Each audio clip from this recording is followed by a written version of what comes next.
नमस्कार, click India में आपका बहुत-बहुत स्वागत है।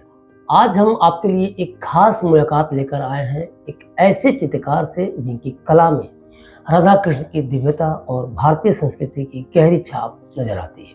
इनकी पेंटिंग्स में जो भाव और गहराई है, वो न केवल देखने वालों के मन को छूती है, बल्कि उन्हें एक आध्यात्मिक अनुभव भी कराती है। इनकी कला में वो अद्भुत विशेषता है, जो उन्हें अन्य चित्रकारों से अलग बनाती है। तो आइए जानते हैं इनकी कला यात्रा, उनकी प्रेरणाओं और राधा कृष्ण के प्रति उनके इस विशेष लगाव के बारे में। राजन जी, क्लिक इंडिया में आपका बहुत-बहुत स्वागत है। राजन जी, आपकी चित्रकारी में मैंने अधिकांश इस चीज़ को देखा है कि राधा कृष्ण की मूरत को आपने अपने पेंटिंग से उकेरा है और सबसे ज़्यादा उन्हें स्थान दिया हुआ है। ये भावनाएँ, इनके पीछे क्या रहस्य हैं, क्या कारण है? और सबसे बड़ी बात कि ये प्रेरणा आपको कहाँ से मिलती है? सबसे पहले आपको राधे राधे, राजीव जी। और राधे, राधे। मैं इसमें ये बोलना चाहूँगा कि मेरे काफ़ी सारे पहले भी इंटरव्यूज़ वग़ैरह हो चुके हैं, आपके माध्यम से भी हो चुके हैं और औरों के भी माध्यम से हो जी, चुके हैं। और मैं बचपन से ही मेरा जो रुझान था, वो आध्यात्मिकता की तरफ था ज़्यादा। और मैं अपनी दादी को, अपनी माता को मैं देखता था, उनके साथ पला-बड़ा हूँ। मेरी परवरिश वैसी हुई है उनको देख कर के। और जब मैं बचपन में छोटा था, 4th-5वीं में पढ़ता था, तो मैं जी। ज़्यादातर जो है राधा कृष्ण की पेंटिंग्स वग़ैरह उकेरा करता था, कभी कैनवस के ऊपर, कभी पेपर के ऊपर, कभी दीवारों के ऊपर। तो एक तरफ मेरा रुझान तो आध्यात्मिकता की तरफ था ही था, और साथ ही साथ क्योंकि मैं ड्राइंग भी करता था। और ड्राइंग किसकी करता था? राधा कृष्ण की करता था, गणपति जी की करता था, कभी लक्ष्मी जी बनाता था, कभी राधा रानी को बनाता था, कभी कृष्ण भगवान को बनाता था। तो वो ऑब्जेक्ट्स अलग-अलग होते थे, हो सकता कि वो मैं पेपर के ऊपर बनाता था, कभी मैं दीवारों के ऊपर बनाता था और कभी मैं कैनवस के ऊपर बनाता था।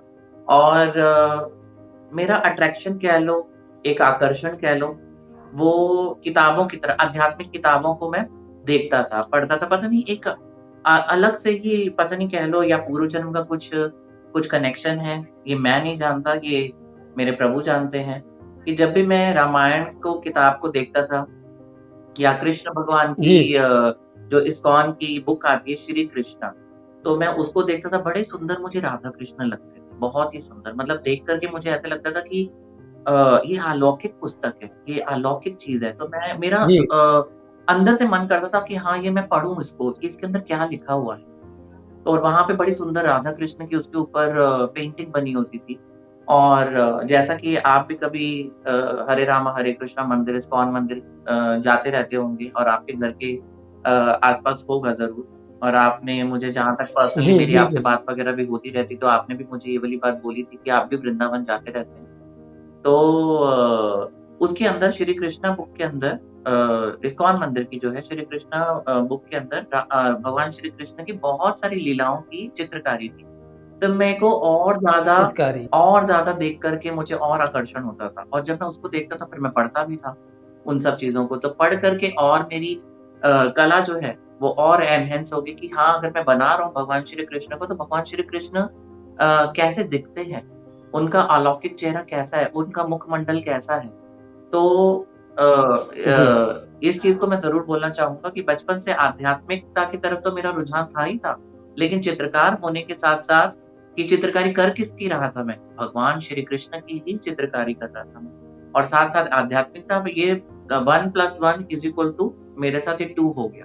आध्यात्मिकता और चित्रकारी, ये दोनों मिल गए। अच्छा, अगला सवाल आपसे ये है कि राधा कृष्ण की जब आप चित्रकारी करते हैं, तो क्या उनकी चित्रकारी को उनमें जो रंग हैं, जो भावनाएँ हैं, क्या कुछ ऐसा भी होता है कि उस उन रंगों से आप उनकी भावनाओं से भी चित्र को पिरोते हैं, चित्र को बनाते हैं या कैनवास पे अपने उतारते हैं? देखिए, अगर कोई नॉर्मल व्यक्ति अगर भगवान को बना रहा है, जिसको ज्ञान नहीं है, क्योंकि भगवान को बनाना आसान नहीं है।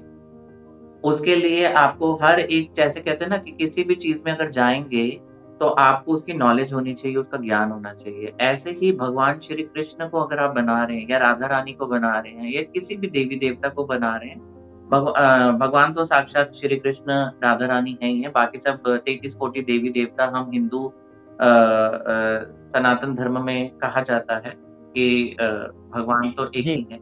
और दूसरा कि ये चीज़ बताई जाती है रंगों में भी, जैसा कि आपने बात वगैरह करी है, कि श्री कृष्ण को कोई नॉर्मल स्किन कलर में नहीं बना सकता या किसी और कलर में नहीं बना सकता, जैसा कि ह्यूमन कलर्स होते हैं। भगवान का मुखमंडल श्यामल है, श्याम रंग है, तो कोई उनको काला बनाता है, कोई श्यामल बनाता है, ठीक है? तो इस तरीके से उनके मुखमंडल के या बॉडी के जो कलर हैं वो चलते हैं, उस हिसाब से, क्योंकि शास्त्रों में लिखा है भगवान का जो आभा मंडल है, भगवान का जो रूप है वो श्यामल, इसलिए उनको कृष्ण कहा जाता है, श्याम श्याम कहा जाता है। तो इस वजह से कहा जाता है कि, और आपने सुना होगा कि जैसे कि किताबों में लिखा हुआ है और गीत भी है, राधा क्यों गोरी मैं क्यों काला, तो काला जो है वो क्या है? वो भगवान श्री कृष्ण है, श्यामल, तो इसलिए उनको श्यामल बनाया जाता है। और राधा रानी को क्या कहा जी। जाता है? वो गोरी हैं, उनका जो गोल्डन कलर है, गोरी। सुनहरा कलर, वो गौरमंड में आती है।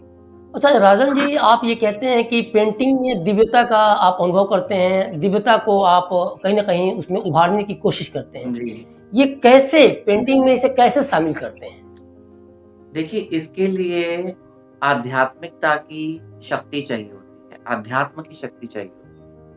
और जहाँ तक ये मैं पहले भी इंटरव्यू वगैरह में बोल चुका हूँ, और ये गुरु महात्मा भी अपने प्रवचनों में बोला करते हैं।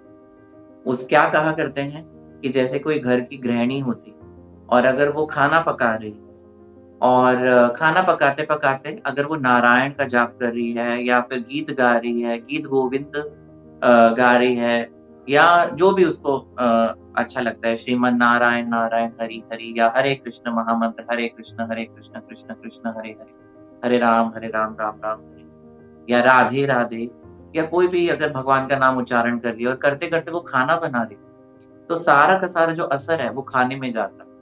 और जब कोई उस भोजन को भगवान को भोग लगा के खाता है, तो उसके अंदर सात्विक जो तत्व हैं, वो प्रबल हो जाते हैं।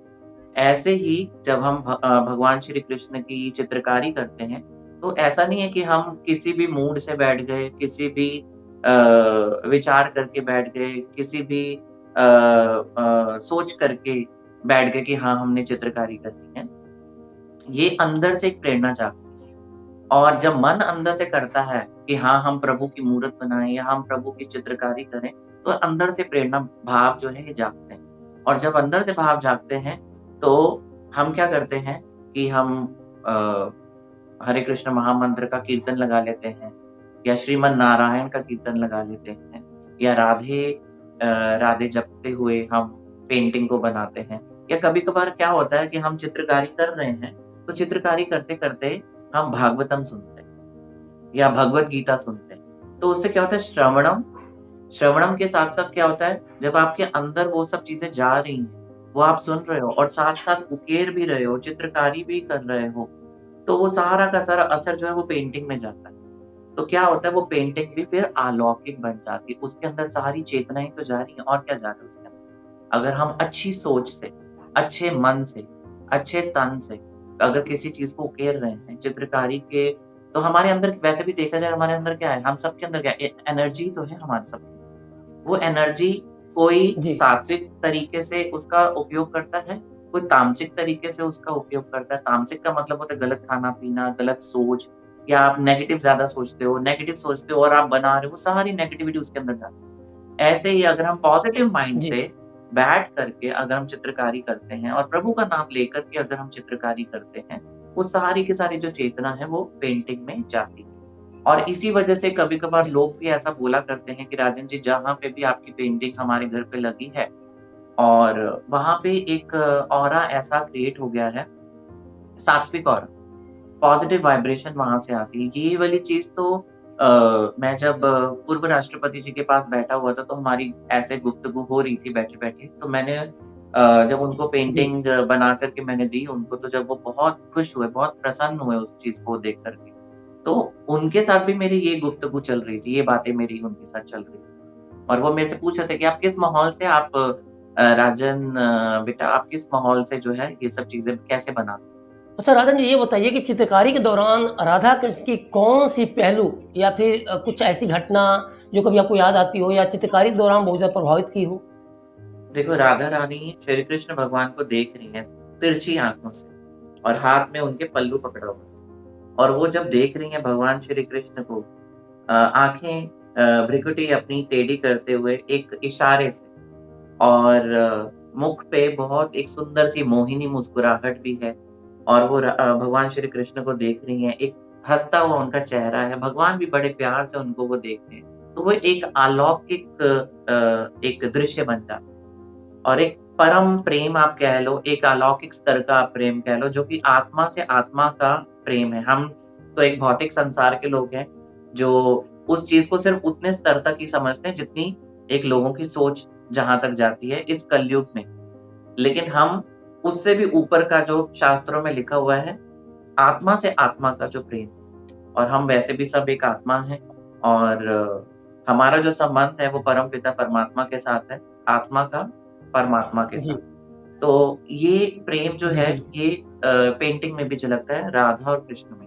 तो राधा और कृष्ण हैं, वो उनका एक युगल रूप है उनका और आत्मा से आत्मा का प्रेम है। शरीर से तो शरीर का सोचना नहीं चाहिए और वहाँ तक हमें पहुँचना भी नहीं चाहिए, क्योंकि हमारी उतनी सांसारिक लोगों की सोच जाती है।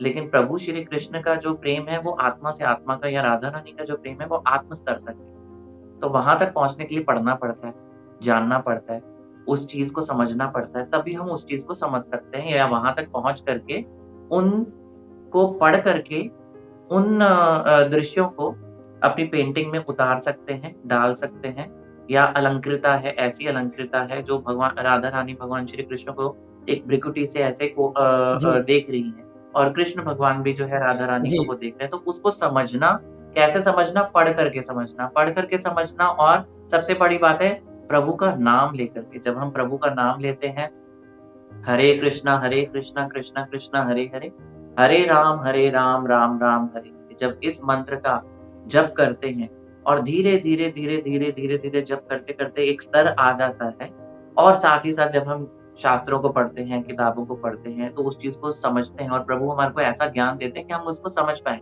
वरना इतना हमारे अंदर ज्ञान कहाँ है कि हम उस इतनी गहराइयों को समझ पाएँ। वो भी प्रभु ज्ञान देते तो हम समझ पाएँगे। तो जब हम उसको समझते हैं, तो अच्छा वो समझ करके जो जी, है जी। हम पेंटिंग में उन सब चीज़ों को डाला करते हैं और वो भाव तभी जागते भी हैं और हम उस चीज़ को फ़ील करते हैं, महसूस करते हैं।